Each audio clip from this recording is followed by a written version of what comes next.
there, welcome back to my channel. My name is Shelby and today I'm doing my weekly reading wrap-up from May 27th to June 2nd.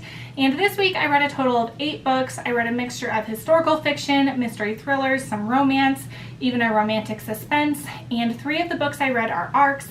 I'm really pleased with that because I've been trying to get some arcs finished before the readathons in June, so I'm really pleased that I got a few read. I'd love to hear if you guys have read some of these books, and let's get right into it.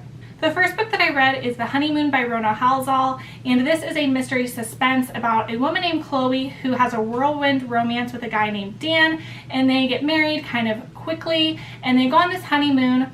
And Chloe has been always wanting to go to an island for her honeymoon, and they have these plans, but when they get to the airport, she learns that Dan changed the plans at the last second and they are flying out to Spain. And so she just gets kind of a bad vibe from that because he didn't really consult her about it, and she doesn't really know him because they've only been dating a few months.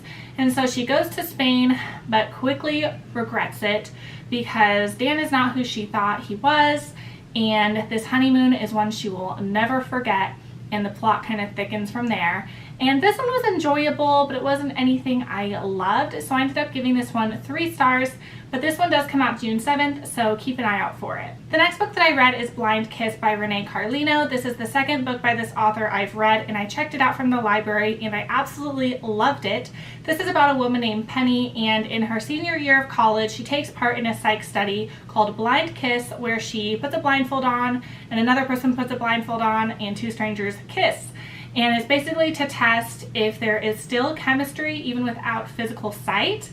And her partner's name is Gavin, and when they take the blindfold off, they are both stunned because it was the best kiss of their life, and they're clearly really attracted to each other. And it doesn't hurt that Gavin is really cute. And Penny doesn't really want to date. She's really busy dancing. That's what she does for a major. And so they decide to be friends, but you can tell that it's pretty complicated because there's feelings involved, and both of them date other people, and it's just pretty complicated, but they do remain in each other's lives. You are following 2 different timelines. You're following them meeting in college and being friends in college, and then 14 years later where they're still best friends, and Penny is forced to make a decision. She's at a crossroad in life, and she's making a decision that she's kind of not ready to make, but she has to. And so you're following these 2 timelines, kind of wondering where things are going to go. And I loved this story. I loved the angst element, but it was not too angsty. I loved the romance and the friendship, and just everything about this I loved, and I ended up giving it 4.5 stars. The next book that I read is The Rumor by Leslie Cara. This one comes out June 9th, so also pretty soon. And this is another mystery suspense novel, and it is about a woman named Jo with her young son named Alfie. They moved recently to be closer to her mom so she can have some help with Alfie, but Jo has a really hard time relating to the mothers at Alfie's school, and so they like to gossip, and she decides to participate in the gossiping. And the recent gossip is that there is a murderer living in their town under a different name, and so they all kind of guess who it is, and she kind of adds fuel to the fire and kind of gives these little tidbits of who it could be and some little gossip about it and spreads it, and everyone in the town appears to be a suspect of the murder, and so it does cause a lot of issues that all this gossip is going around. And then Jo starts receiving these threatening messages in regard to her son and in regard to the murder, and she instantly regrets spreading these rumors because it is causing this drama and these problems for her, and she's now worried for the safety of her son. And to me, this was not exactly a suspense or a thriller. Definitely was more women's fiction with a little bit of added drama with a mysterious element. And this was originally published in the UK as The Rumor, but spelled O-U-R at the end. That one was published I think like last year or earlier this year, and the cover on that one is really pretty as well.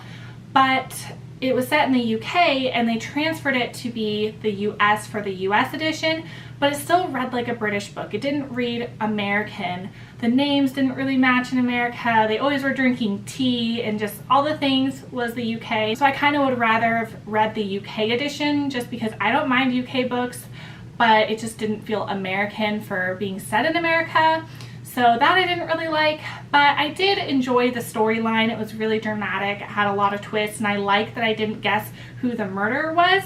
So I ended up giving this one 3.25 stars. The next book that I read is If I'm Found by Terry Blackstock, and this is the second book in the If I Run series. So there's 3 books total, and this is the second, and it picks up right where book 1 left off, basically where the main character Casey, she just saved a little girl, and the guy who's been hunting her down, Dylan, instead of turning her into the police, he lets her go, and now she's on the run again.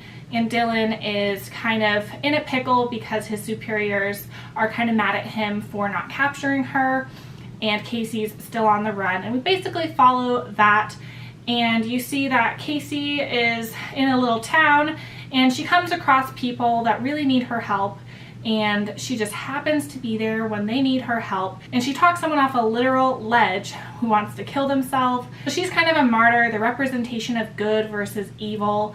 And I don't know, just not a huge fan of this book. There was one part that rubbed me the wrong way where she was in a hotel and she sees a Bible and she opens it and there's a suicide note in it. And she says something like, Christians don't commit suicide. And I just thought it was a little ignorant of a thing to say. And this one is significantly more preachy than book 1, and it is Christian fiction. And that's something that I usually don't mind if it's a little light on the Christian fiction, but this one's heavy. And Nicole over at the Girly Girl Bookworm says the 3rd book is really heavy on Christian fiction. I don't even know if I'm going to finish the series because I didn't love this and I'm not looking forward to a heavier Christian aspect. What I'm disappointed is if you pick up this book, nowhere on it does it say it's Christian fiction, not in the description, not in the author's information. And so someone who picks this up who maybe isn't Christian might not appreciate that it wasn't labeled first. But that's just a personal opinion, but I still gave it 2.5 stars because I liked the plot, just didn't like a lot else in the book. Now on to a book I did enjoy, and that is The 7.5 Deaths of Evelyn Hardcastle by Stuart Turton. And this one was really good. It gave me major Agatha Christie vibes. So it has this kind of magical element to it. So the story is that there's this place, a big mansion called Blackheath, and every night at 11 p.m. Evelyn Hardcastle dies. She gets murdered. And the person that you're following, the narrator, he inhabits 8 different bodies and gets 8 different chances, 8 different days to solve this murder. And if he solves it within those 8 days, he gets to be set free from this place. So he jumps into each body trying to solve it, and this was so good. It had such vintage vibes to it. I think it takes place in like the 20s or the 30s. Not 100%, but I think. And I just loved it, and I felt like it was a slice out of that era. And I think the first half was maybe better than the second half. I felt like some stuff towards the end, once everything was being revealed, was confusing. But I still enjoyed it and I gave it 4 stars. I think it's a great debut from this author. The next book that I read is Only Love by Melanie Harlow, and this is the 3rd and final book in the One and Only series, and I loved this book. I think this was my favorite in this trilogy, and this follows the sister Stella. So if you haven't read the series, it follows 3 different sisters, and Stella is the oldest sister, and she's kind of feeling left behind because her 2 sisters are getting married and starting their lives and starting their families. She's been dating the same guy for a year named Walter. They have no passion. They kind of just like each other. They've never been intimate, but she really wants to settle down, and so when he says he wants to talk to her on her birthday, she assumes he's going to propose, and she's going to say yes because she believes there is more to compatibility than just sex. But when he gets to her birthday dinner, he ends up dumping her for his coworker instead of proposing, and it throws her for a loop. And then right after, she gets a call from her grandma saying she needs her assistance down in Florida, and so Stella goes right away because why not? And she realizes when she gets there that her grandma was just playing a game with her and wanting to hook her up with her new neighbor, which is a guy named Ryan who is an ex-Marine, and he's pretty damaged and brooding but really cute, and Stella is definitely attracted to him right away, but she realizes that her grandma's just trying to play matchmaker and get them to be together, and her grandma was a hoot. I loved her. And of course it's a romance between Stella and Ryan, and Ryan and Stella do not agree on what they would want in life. So Ryan is divorced and he's not looking to get married again or have kids, whereas Stella wants to get married ASAP and she wants kids soon because she is getting older. And so that's kind of a clash with them, and it is their romance, and I loved this. It was so good, and I loved that Ryan was an ex-Marine because my husband's in the military, so it's something I could relate to, and I thought it had pretty good representation in that regard. But yes, I love this one, and I highly recommend it. I gave it 4.5 stars.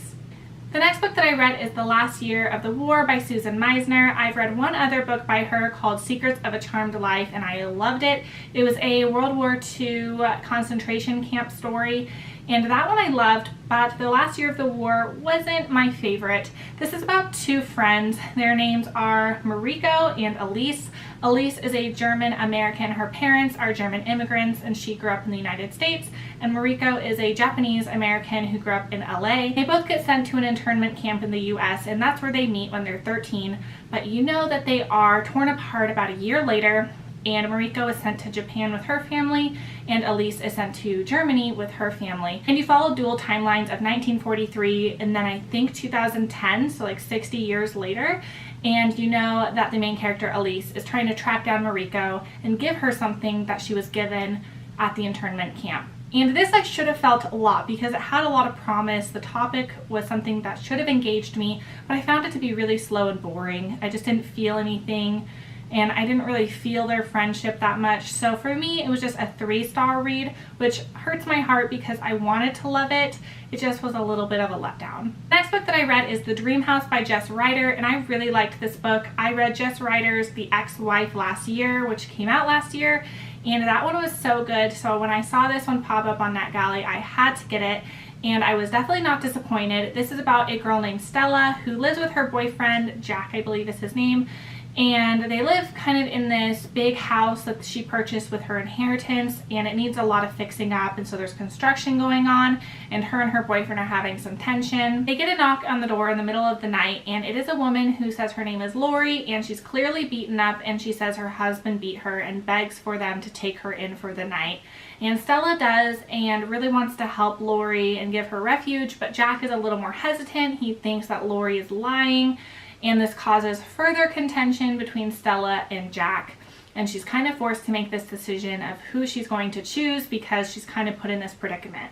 So you're following that now, and then you're following a second timeline called Then, and that is in 1976 with a woman named Kay. She's 20 years old and a single mom. She had a baby when she was 16 named Abigail, and now she's a single mom, and she meets a guy named Alan, and they have a romance, and after a year they get married, and she feels so lucky because she doesn't think anyone else would take her as a wife because she already has a kid, but he does, and they get married. But as soon as she moves in with him and gets married to him, she realizes that things are not what she thought, and he's pretty abusive, and you just see their relationship escalate and spiral, and you see him abuse her physically and mentally and control her life, and you're really worried for her safety, and she knows that if she doesn't get out that she might die.